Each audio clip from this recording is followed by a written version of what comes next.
দুষ্টু করে না। এই যে দুধটা বসাইনি, আগে আগে দুধটা বসাইনি।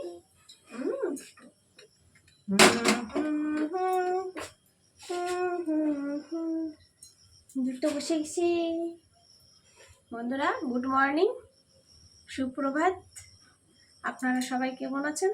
আমি ভালোই আছি। এই যে দিনের শুরুতে দুধ বসানো দিয়ে শুরু করলাম আমার ব্লগটা। আপনারা সবাই আমার পাশে থাকবেন, সাথে থাকবেন। বন্ধুরা আমার স্নান হয়ে গেছে, এখন এই যে চুলটা আছে সিঁদুরটা পরে নেব।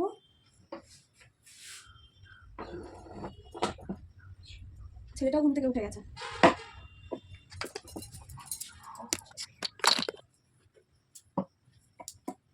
চুল আঁচড়ালেই জানেন তো চুল ওঠে, চুল আঁচড়াতেই ইচ্ছে করে না।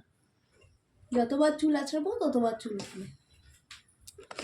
উপায় নেই, আঁচড়াতে তো হবেই।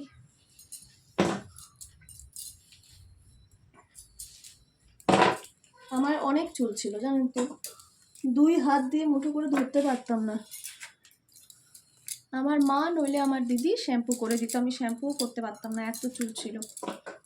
কিন্তু গতকাল তো জামাই ষষ্ঠী গেছে, জামাই ষষ্ঠী আর কি, আচারবশত জামাই ষষ্ঠী পঞ্জিকাতে লেখা আছে দেখবেন। সন্তানের মঙ্গলের জন্য ষষ্ঠী সবাই করতে পারে, যেমন আমি করি।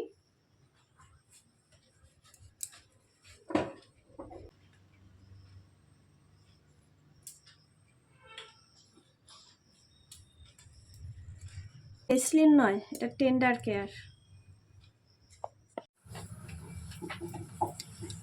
এই যে আমার ছেলের আজকে সকালের খাবার, চিড়ে কলা খেজুর দিয়ে চটকে মেখে দই দিয়েও খাওয়ানো যায়, আমি একটু দুধ দিয়ে খাওয়াবো ওকে। এটা দিয়ে ওকে এখন সকালবেলায় খাইয়ে দিব। আজকে সকালের খাওয়া আমাদের এই যে পায়েস আর রুটি। কে কে খাবেন শিগগিরই চলে আসুন। বন্ধুরা আজকে আমি একটা মাছের ডিমের তরকারি রেসিপি দেখাবো আপনাদের। এই যে কড়াইতে তেল দিয়ে নিয়েছি, আর উপকরণ নিয়েছি কুচনো পেঁয়াজ, মাছের ডিম তো অবশ্যই লাগবে, এটা অল্প ছাড়িয়ে নিতে হবে, ছাড়িয়ে হলুদ লবণ মাখিয়ে নিয়েছি। আর এখানে নিয়েছি ঝিঙা, আর আলুটা আগে থেকে ভেজে তুলে রাখলাম, এখনই ভাজলাম, ভেজে তুলে রেখেছি। আর একটু লঙ্কার গুঁড়ো এইভাবে জলে গুলে নিয়েছি। টমেটোর সাথে এই যে কাঁচা লঙ্কা নেওয়া আছে, টমেটো কুচো, এই যে লঙ্কা। এখন এটা পুরো ভালো করে ছাড়িয়ে দিতে হবে, জলটা খালি বেশি দিতে।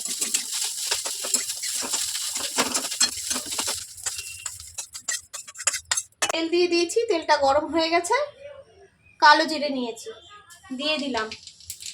কালো জিরে ফোড়নে দিয়ে পেঁয়াজ কুচোটা দিয়ে দেব।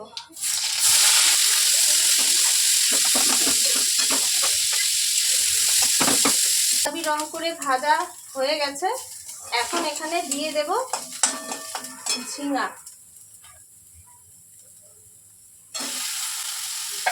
ঝিঙাটা গলবে, আগে লবণ দেবো না।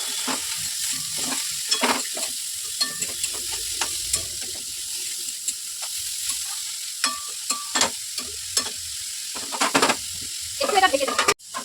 বন্ধুরা এই যে আমার ঝিঙাটা ভাজা হয়েই এসেছে, লবণ তো দেইনি, এখন দিয়ে দেবো লবণ।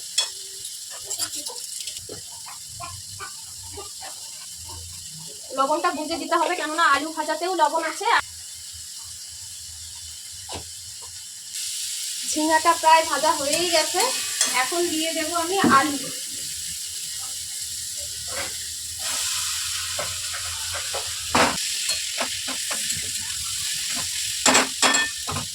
এটা আমার শাশুড়ি মায়ের কাছ থেকে শেখা রেসিপি, আপনারাও বাড়িতে ট্রাই করবেন, অবশ্যই ভালো লাগবে।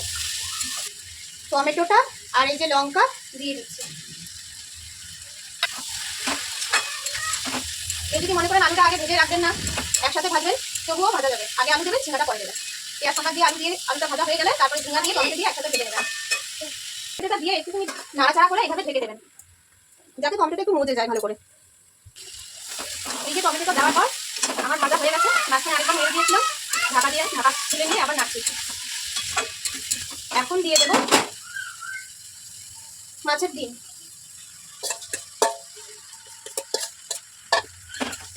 সাথে লঙ্কার গুঁড়ো।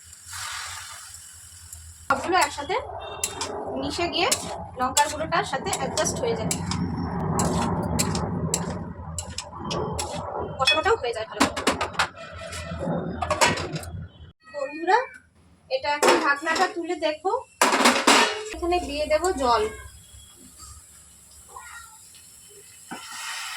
ফুটে এসেছে, আর কিছুক্ষণ জ্বালিয়ে তারপর নামিয়ে নেব। সবজি কালারটা সুন্দর এসেছে, ব্যাস হয়ে গেছে। এখন আমি নামিয়ে নেব।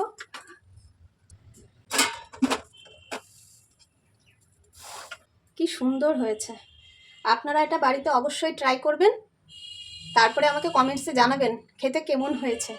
এটা কি মাছের ডিম ছুঁইটা? হ্যাঁ, খুব ভালো হয়েছে তো রান্নাটা। তুমি যে আগে বানাতা হ্যাঁ, সেইভাবেই বানাইছি। হুম।